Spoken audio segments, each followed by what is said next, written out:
క్రీస్తునందు ప్రియమైన సహోదరి సహోదరులకు యేసుక్రీస్తు నామములో శుభములు. దేవుని యొక్క మహిమ మీ మీద ప్రకాశించునుగాక. ఈరోజు దేవుడు మనకిచ్చిన మాట 2వ దినవృత్తాంతాల గ్రంథము 18వ అధ్యాయము 25వ వచనము.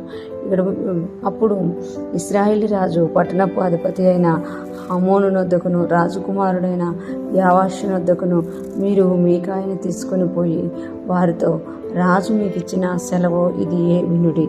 ఇక్కడ మనం చూసుకుంటే యెహోషాపాతు రాజును అహాబ్ రాజు ఎప్పుడైతే వారు యుద్ధానికి వెళ్ళడానికి కూర్చున్నప్పుడు మీకాయ అనే ప్రవక్తను పిలిపించుకున్నట్టుగా చూడగలం. మేము యుద్ధానికి వెళ్ళాలా వద్దా అని తెలియజేసినప్పుడు 400 మంది ప్రవక్తలు అబద్ధం ప్రవచిస్తారు, కానీ మీకాయ నిజం చెప్తారు. నువ్వు వెళ్ళకు, అక్కడికి వెళ్తే నువ్వు చచ్చిపోతావు అని చెప్పినప్పుడు అహాబు రాజు ఇక్కడ చెప్తున్నారు కదా. అప్పుడు ఇశ్రాయేలు రాజు పట్టణపు అధిపతి అయిన ఆమోను నొద్దకును రాజకుమారుడైన యోవాషు నొద్దకును మీరు మీకాయని తీసుకొని పోయి వారితో రాజు మీకు ఇచ్చిన సెలవు ఇదే అనుడి అని చెప్పాను. అంటే ఇక్కడ చెప్తున్నారు కదా, మీకా ఎప్పుడైతే నువ్వు యుద్ధానికి వెళ్ళకు, యుద్ధం వెళ్ళినా నువ్వు ఓడిపోతావు, నువ్వు అక్కడ చచ్చిపోతావు అని చెప్పినప్పుడు ఆ మాట ఆహాబు రాజుకి నచ్చకపోవడం వల్ల అతడంట ఇశ్రాయేలు పట్టణపు అధిపతి ఆమోను వద్దకును యోవాషు వద్దకును మీకాయను పంపిస్తామట. పంపించి చెరలో పెట్టమని చెప్తున్నారు అన్నమాట. ఆ ప్రవక్తని చెరలో పెట్టండి, నేను వచ్చేవారికి క్లాష్ అన్న పానములు చెరలో పెట్టి క్లాష్ అన్న పానములు ఇయుడి, నేను సురక్షితంగా తిరిగి వచ్చేవారికి అని ఆహాబు రాజు తెలియజేసినట్లుగా మనం కింద వచనాల్లో చూడగలం. కానీ మీకాయ అంటారు కదా, నువ్వు రానే రావు, నువ్వు సురక్షితంగా వస్తావు, నేను ప్రవక్తనే కాకపోదును అని చెప్తారన్నమాట. అందుకు ఇక్కడ చూస్తున్నాం కదా, ఒక ప్రవక్తని దేవుడు నియమించినప్పుడు ఆ ప్రవక్తని పిలుచుకున్నప్పుడు ఆ ప్రవక్త చెప్పిన మాట వినడం లేదు రాజు. వినకుండా తనకు నచ్చినట్టుగా చేసుకుంటూ పోతాడు. కానీ కింద వచనాల్లో మనం గమనిస్తే మీకాయ చెప్పినట్టే అహాబు రాజు చచ్చిపోతాడు. చనిపోయి అక్కడ నుండి రథం మీద నుండి తీసుకొని వచ్చినట్టుగా మనం చూస్తాం అన్నమాట.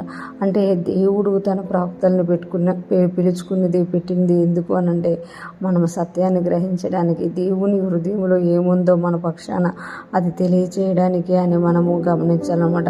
అహాబు రాజు పిలిపించుకోవడం అయితే పిలిపించుకున్నారు, తనకు అనుకూలంగా ఎవరైతే ప్రవచిస్తున్నారో అవన్నీ నమ్ముతున్నారు. కానీ నిజంగా దేవుడు ఏమనుకుంటున్నారు, నిజంగా దేవుని ప్రవక్త అయిన మీకాయి ఏం చెప్తున్నారు అనేది మాత్రం గ్రహించుకుంటున్నామట.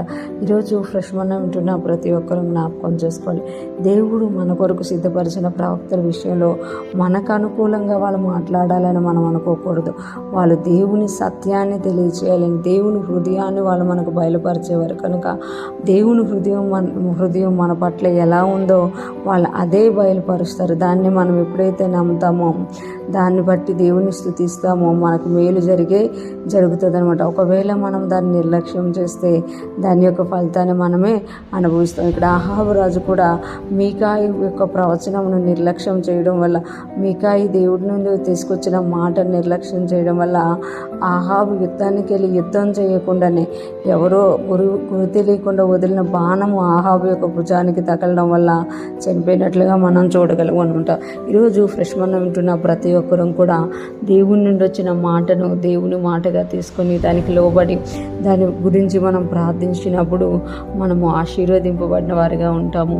కానీ ప్రవక్తలకు దేవుని యొద్ద నుండి వచ్చిన మాట ప్రవక్త నోటి నుండి విన్నప్పుడు అది నాకు అనుకూలంగా లేదు కాబట్టి నేను దాన్ని తీసుకోను అనుకున్నప్పుడు దానివల్ల జరిగే నష్టాన్ని కూడా మనమే భరించాల్సిన వారిగా ఉంటాము. ఈరోజు ఫ్రెష్ మనం వింటున్న ప్రతి ఒక్కరూ కూడా దేవుని యొక్క సన్నిధిలో ఉంటూ దేవుని మాటను వినేవారంగా, ఆయన మాటను గౌరవిస్తూ ముందుకు సాగిపోయేవారంగా, ఆయన ప్రవక్తలను గౌరవిస్తూ ముందుకు సాగిపోయేవారుగా ఉందాం గాక.